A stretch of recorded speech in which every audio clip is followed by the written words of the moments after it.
भैया कलुआ काट के कवा हरा बड़की जीजी दियर हुए ला के कवा काटे का हरा बड़की जीजी पहले काठी गीत गाव नहीं हो जाए तब वही लागे कटवावा के कवा। हां बड़की जीजी गाना तो हुए इनका चाहिए कठू हमारे कलुआ खिताए कहो लड़का जीजी मनावत यह कलुआ का बर्थडे तो एक टू अभी अभी नहीं पहिरे पे बर्थडे वाला। हां पहिनावा चढ़ावे का टपिया मुला का बताई दखी नहीं ये करे पापा तक काना हुआ सिन खबर नहीं रहा था जवन कहा वह करी है जवन हमारे याद रहा तवन तवन मंगाइन किया कसिया टपिया के तो हमारे ध्यान ही नहीं भवा ये के पापा वैसे है मनहु नहीं लाइन किले है आई टपिया वहु के तक आजनी कहा ध्यान रहा था। अच्छा लड़का जीजी अब गुस्सा ना सुबह अवसर पर अब का गुस्सा ही ना हो दखी ना ऐसा साल भरन त एक दिन हमारे कलुआ का बर्थडे आवत है तब हो नहीं नी के सुख मनावे देते का मैं एक ठुटो पीना ला सकत रहे हो दखी ना। अरे लड़का जीजी गुस्सा ना छोड़ा हटावा अका बिना टपिया पहिने ना के कवा काटी पाए कलुआ जानू लड़का जीजी बिना टपिया का हो जाए बर्थडे रह दिया गुस्सा ना अब की जीजी काठी गाव नहीं गावती हो जुग जुग जिया सुला लाना भवनवा के भाग जागल हो किलल ना लाल होई है फुलवा के दीपक मनवा में आस जागल हो जुग जुग जिया सुला लाना भवनवा के भाग जागल हो किलल ना लाल होई है फुलवा के दीपक मनवा में आस जागल हो।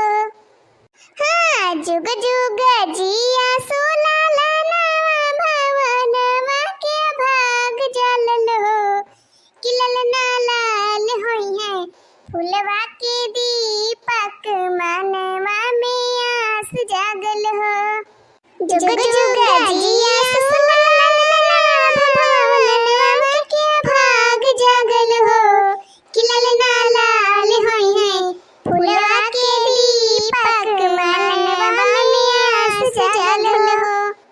आजो के दिनवा सुहावन रतिया लुभावन हो आजो के दिनवा सुहावन रतिया लुभावन हो ललना दीदिया के होइला जन्म ले हो दिनवा बड़ा सुंदर हो ललना दीदिया के होइला जन्म ले हो दिनवा बड़ा सुंदर हो नकिया तो हवे जैसे बाबूजी के अखिया माई के हो नकिया तो हवे जैसे बाबूजी के अखिया माई के हो ललना मुहावा चंदवा सुरुजावा तो सागरवा जोर भैला हो ललना मुहावा चंदवा सुरुजावा तो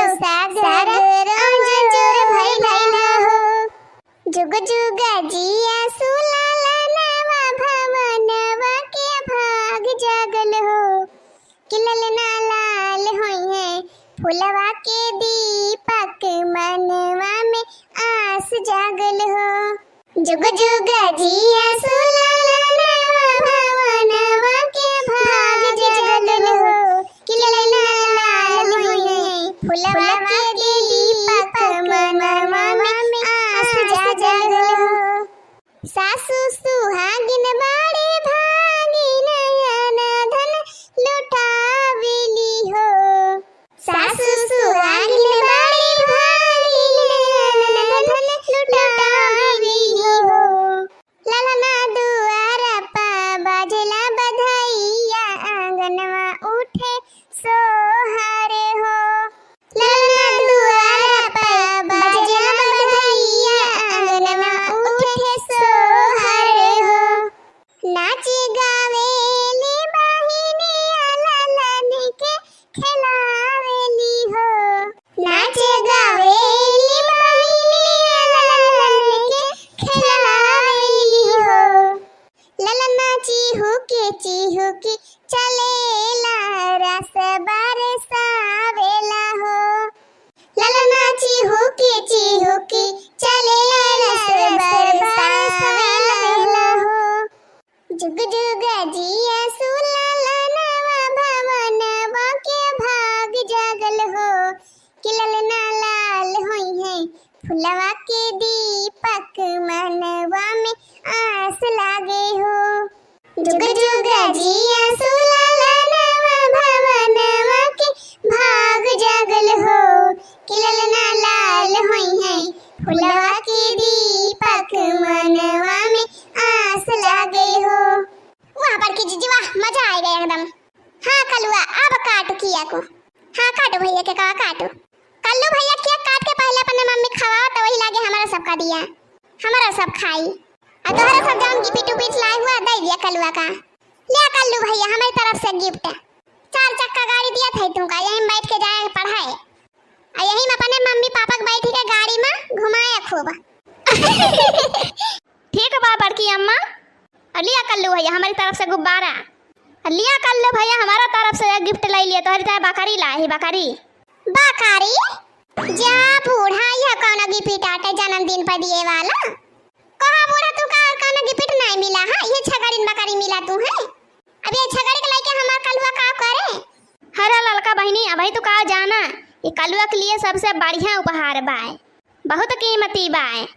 तोहरे कलुआ का बहुत पसंद है बाई बकरिया। रोज हमारे घर सुबह संझा पहुंचा रहा था का खिलावे की ताए। चाहे तो अपने कलुआ से पूछ लिया करे कलुआ। हाँ मम्मी हमका पसंद है बाबा कारिया, हम एक खिलाओ रोज। हाँ देखियो एक मारा हम कहन लावा आज अपने कलुआ के जन्मदिन पर ये बकरिया दे दी।